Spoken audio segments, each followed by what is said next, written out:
Welcome to Leveraging Leadership, where we unpack the art of business leadership. I'm your host, Emily Sander, Chief of Staff turned Executive Leadership Coach. In this series, we dive into the role of Chief of Staff, exploring how it can be a game changer and pivotal player on your leadership team. You'll get a backstage pass and learn about the different aspects of the role and what it takes to excel in it. We'll hear from some incredible guests who have firsthand experience serving as Chief of Staff or collaborating with one on their team.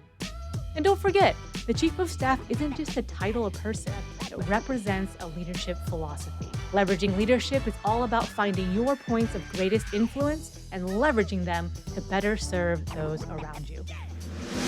Welcome back. We are joined by Kalen Stanton, and he is a former Chief of Staff, and he's now on to different things, which we'll hear about in the episode. But first of all, Kalen, thank you so much for joining. Welcome to Leveraging Leadership.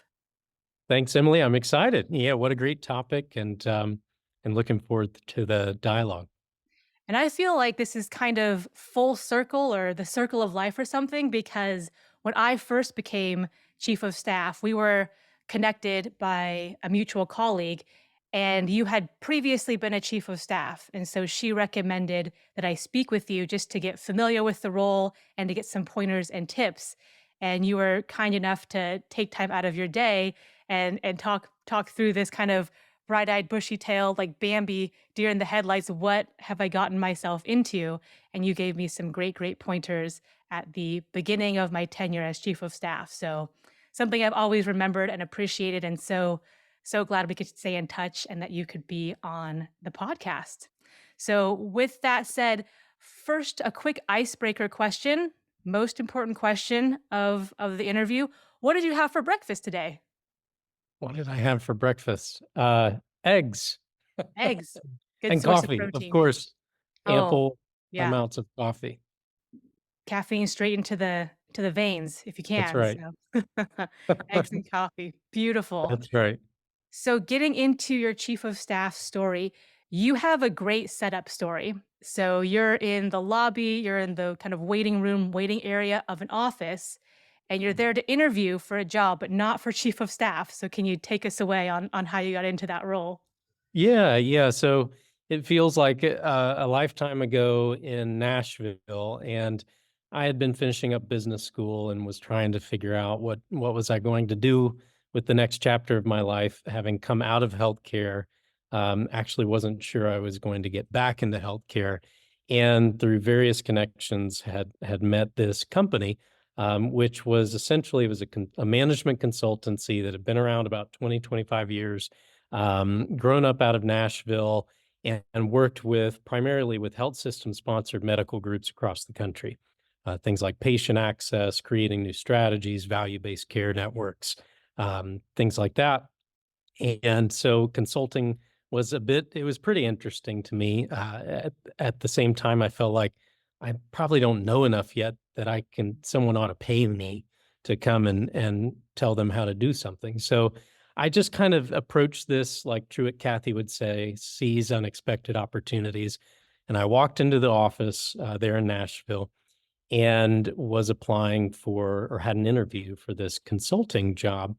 And so I was actually sitting in the waiting room for the interview when the HR leader came in and said, "Well, Kalen, it's so great that you're here today, Mr. Dean." So my soon-to-be boss, she said he's excited to talk to you, but unfortunately, the role that you came to interview for is no longer available. But we still want to talk to you about something he has on his mind. He's been thinking about. So, well, that's a great way to start start the day.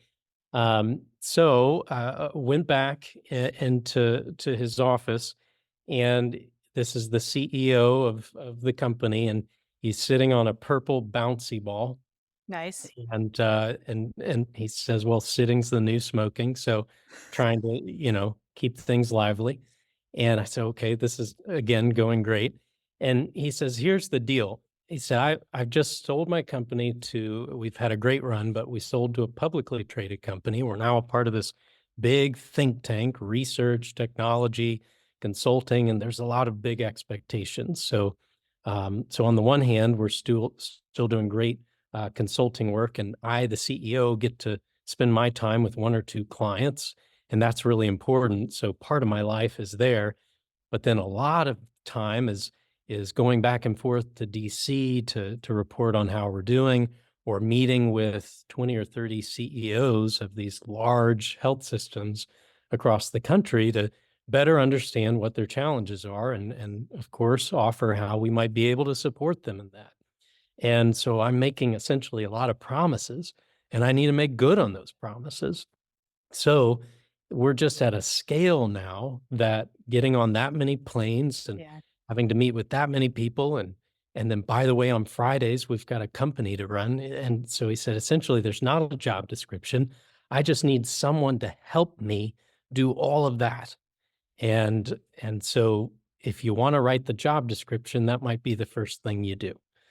And would that Wow. be interesting? And I thought, well, yeah, when am I going to get an opportunity like this to really dive into something that, frankly, I wasn't prepared for in many ways, but that I thought would be a great learning opportunity as well. And so did you end up writing the job description as chief of staff? Is that the role you selected? We didn't. I think we said, what did we say? Consultant, comma, office of the CEO. And they never had a chief of staff before. It wasn't like there was an archetype. And in fact, we talked about it because he said, I've always wanted this chief of staff role. But if you look across the industry, there's 300 different versions of it. The military, has their own version of it. The West Wing, if you're watching television, there's a version of it. Physicians and a chief of staff in healthcare they're all very different. So we just thought, let's start with something people in the company will understand, and then run with it. And so with that, though, what he did that was really important is he said, I'm going to help make sure that as great as I know you're going to be getting to know people and building trust, I'm going to help set you up for success. So I think it was week 2 or 3, after I had a little time to find the bathrooms, he sent an email and talked with most of the leadership team in the comings and goings, and said, if you haven't gotten to know Kalen, I want you to do that. You need to treat him going forward as though you are working with me. So Yes. anything you would share with me, I want you to share with him.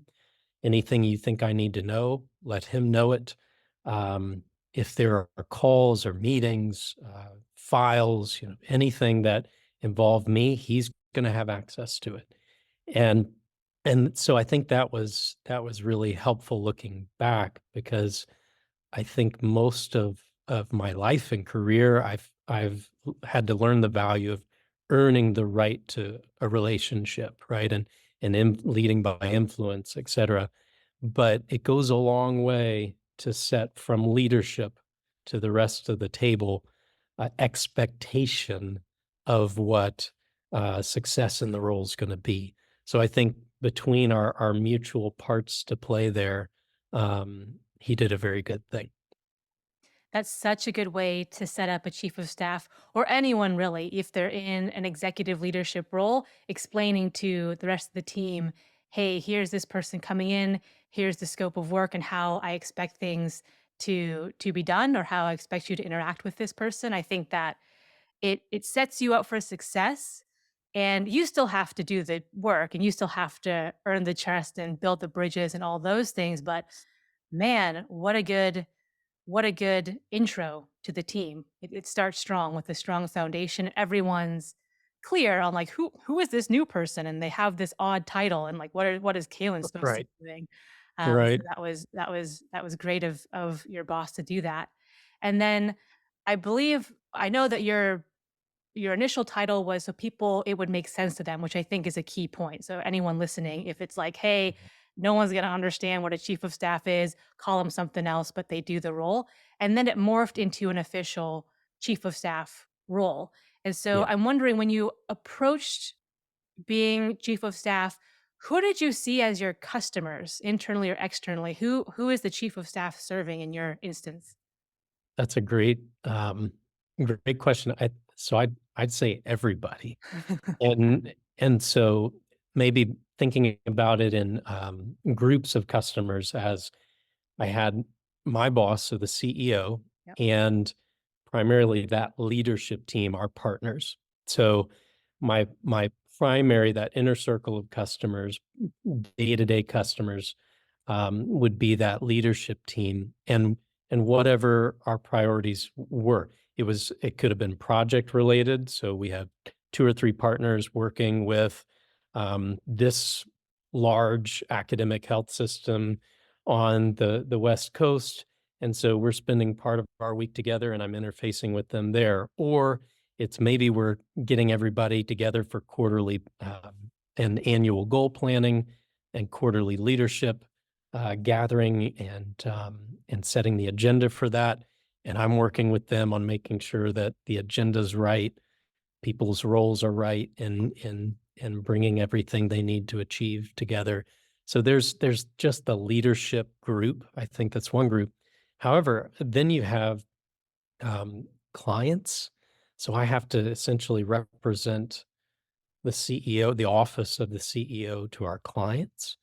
And then there's really all of our team members. So when I was at the office, of course, I couldn't come off this way because people would kick you out if you did. But at least in my head, when I walked into the office every day we were in Nashville, I would walk the office and I would spend time with almost every person I could in some way, for multiple reasons. One, I just love being in relationship with people, learning things I don't know. What are you guys working on? What are you inventing?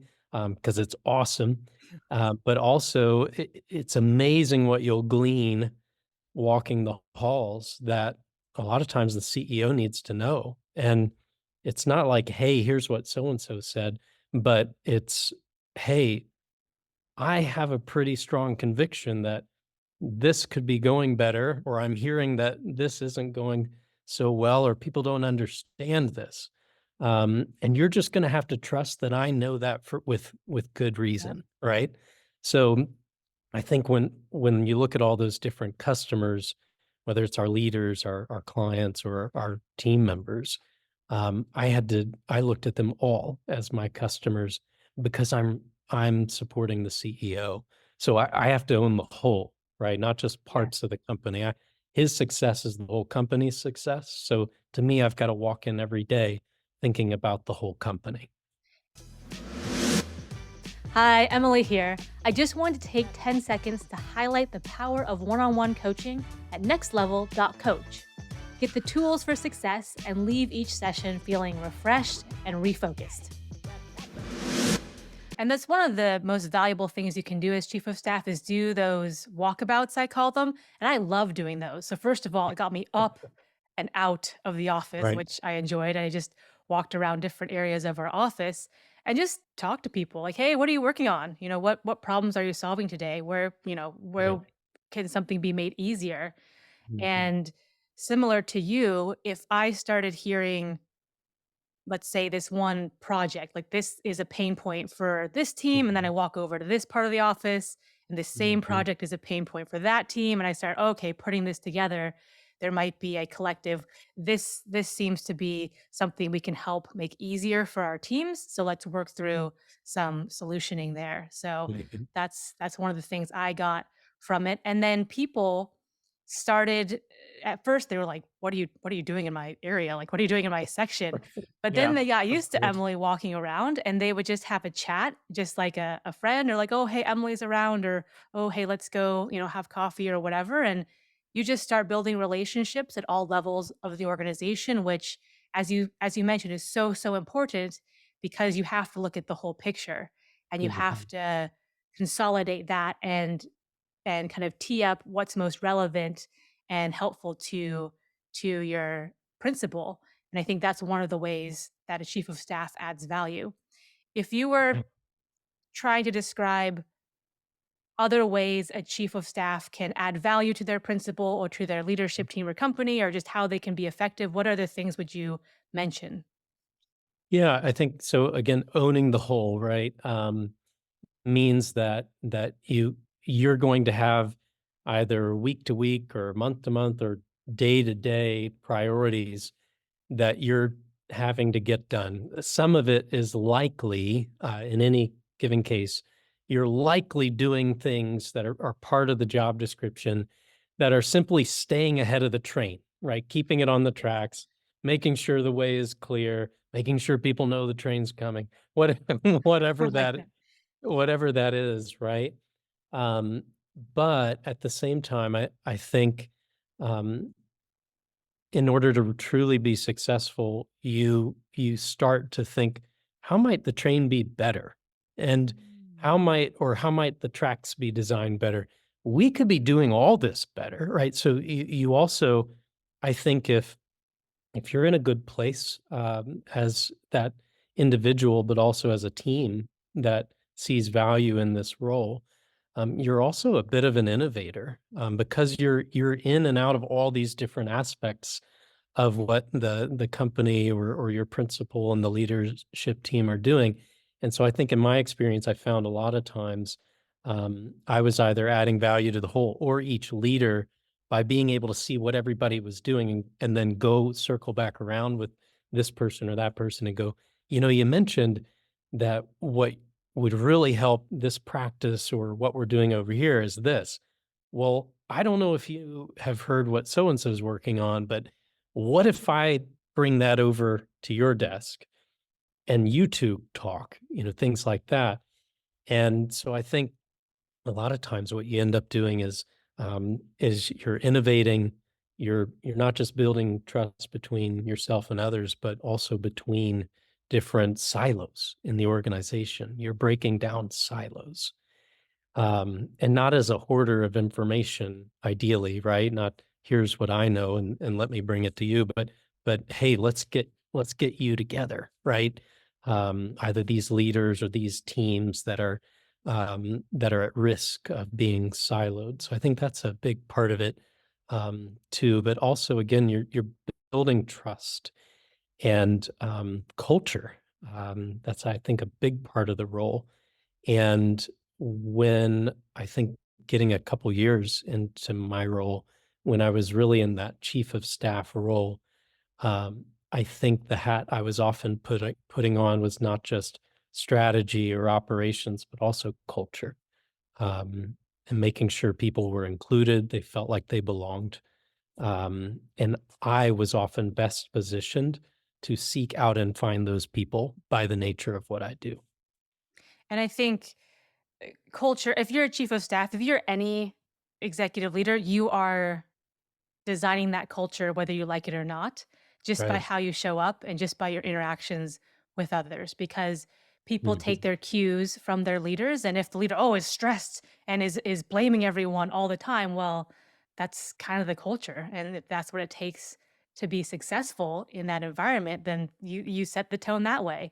Conversely, if you're asking questions and if you're trying to share helpful context and background information to different parts of the organization so they understand better, that's also part of the culture. And I heard, I was listening to a podcast and they were mentioning people often ask the question, would you like, would you like working for yourself? So you as a boss, would you like working for yourself? And they said that's a good question.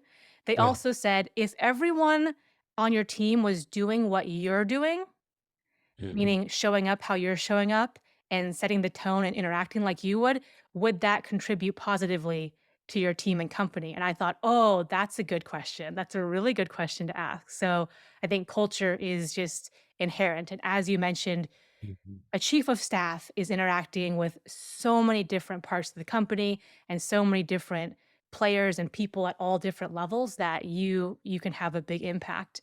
And I think I always say a chief of staff has a perspective that no one else in the company has. No one Yeah. else, including the CEO, because you've got the Right. different conversations and relationships and things like that. So, um, in terms of thinking about a chief of staff as a specialist or generalist, I've kind of heard Yeah. different things, and it can be used in both ways depending on the situation. But how do you see that? Yeah, I think it's a couple of things, but my bias is I think in almost all cases, I think it's being a generalist with an asterisk. So, being a generalist in that, again, your purview is enough, it's wide enough to take accountability for the whole and everything that is within the purview of that principle or the business or the part of the business that you're in. And so I think by nature of that, you kind of have to be a generalist in some ways.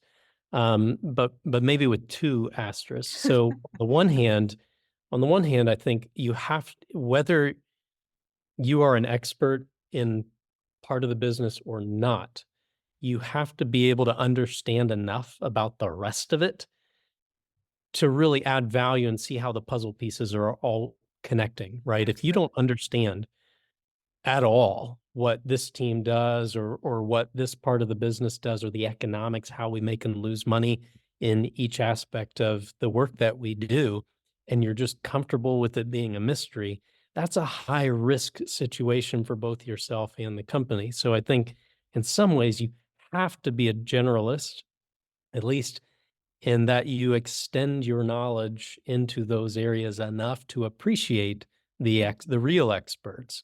But you've got to have enough of a generalist understanding of the business to really add the most value that you possibly can. But I think the other asterisk is really every person that steps into a role like a chief of staff is going to bring their own DNA and their own strengths, their own weaknesses, your personality type or your Enneagram, right? And so you're going to have certain defaults. You're going to Sure. have certain challenges that you have to overcome. When I took on the role myself, and I said to my spouse, I said, part of this makes me nervous because I don't even can't keep track of where I leave my keys in the morning. So how am I going to do that times, 1,000 for a whole person or a company? And so there were, I think for every person, they're going to have these areas that they just have to develop. And hopefully that's exciting to someone when you're taking on the role of chief of staff. But I do think it's important that you have some sort of a generalist competency and expectation. But also, I think that's an opportunity. Hopefully, it's exciting that you'd say, and here are some things that I get to learn that I didn't know. And it's going the way that I had to develop and grow into that has now set me up for, I would think, to be more successful in the role I have now, because most of my clients are C-level executives. And having supported a CEO and or our leadership team as long as I did, I take on their responsibility every time I get on the phone or on a Zoom call or in person with them. I put my brain into their world. I may not be an expert in their specific world, but I'm familiar, right, with what's at stake. And I think for anybody considering a chief of staff role or living in it right now, that's also the opportunity is learn everything you can about the roles, about the business, and how you can be an influencer of that for the better. I think a chief of staff has to be interested and curious about business and about people. Yeah, Because if you're just yeah, naturally interested, like what does that department do? Or right. like how does that move from this team over here? If you're just naturally a person who's interested and asks those questions, I think you're well suited to be a chief of staff. And it's not a character flaw if you don't. And you're just like, I like to learn one thing and then, do that over and over and become very good at it. That's definitely value in another way. But people often ask me, is chief of staff the right role for me? And I'm like, that depends in a million different directions.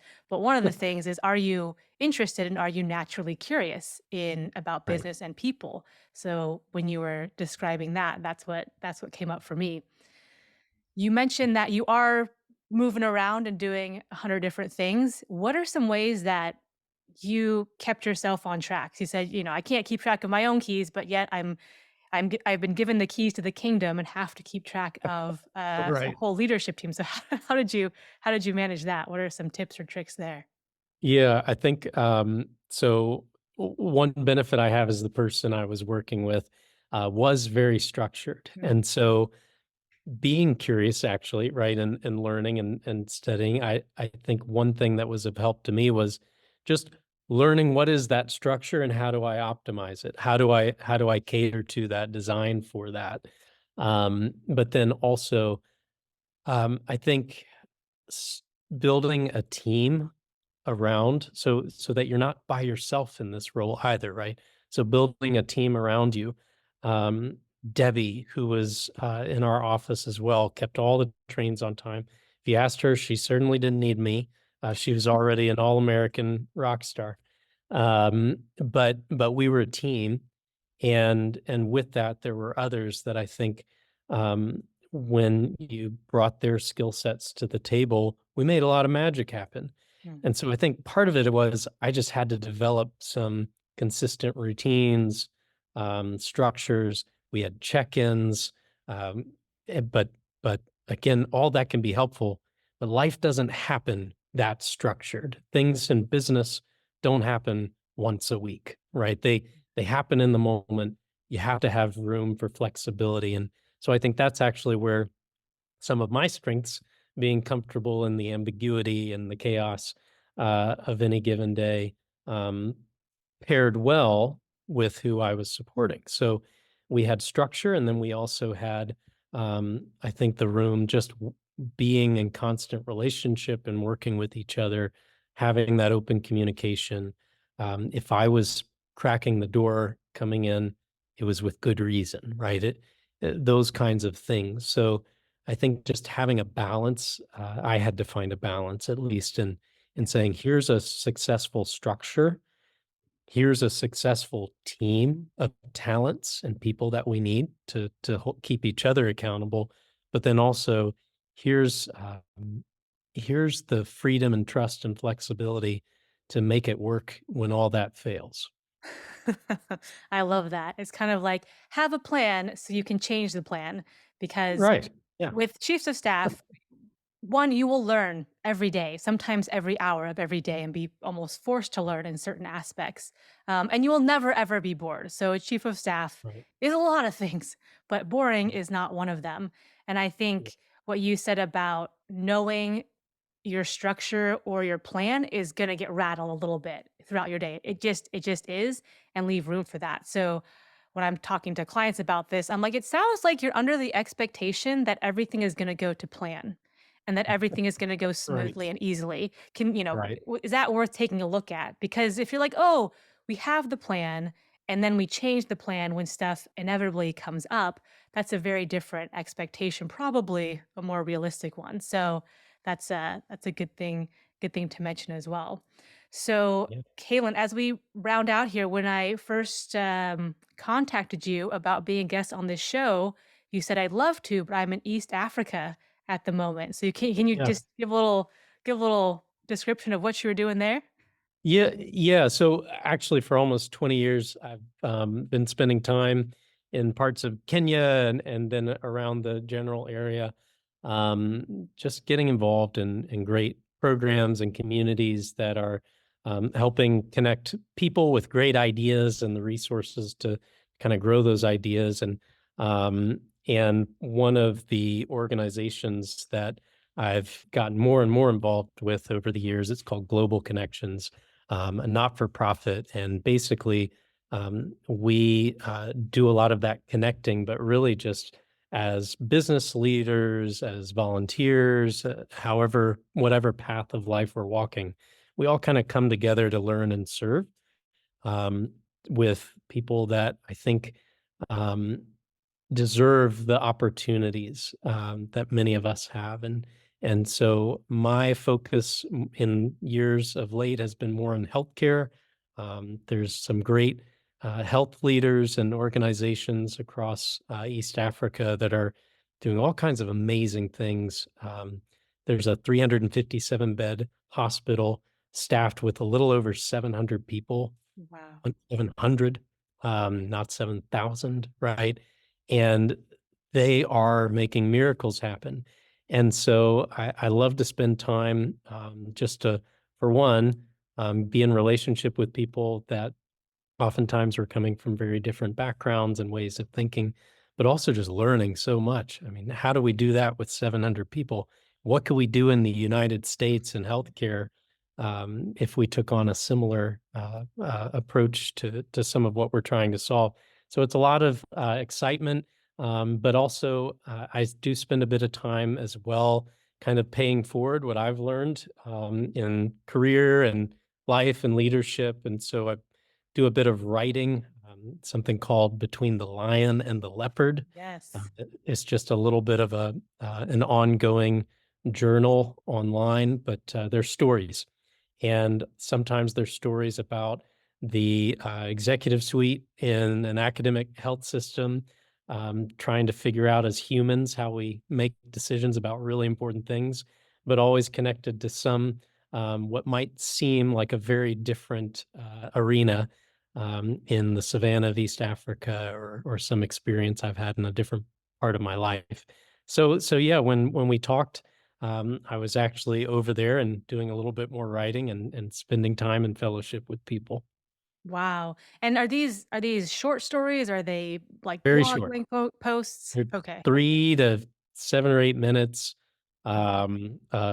about sometimes some pretty crazy, unbelievable, seemingly unbelievable, or also just really true to home, day-to-day types of experiences. And, it's essentially it's just that leadership is often very hard because it's not black and white. You have to figure out how to serve 2 customers. As the chief of staff, you're serving your principal and you're serving the rest of the business, or you're serving your clients and you're serving Wall Street.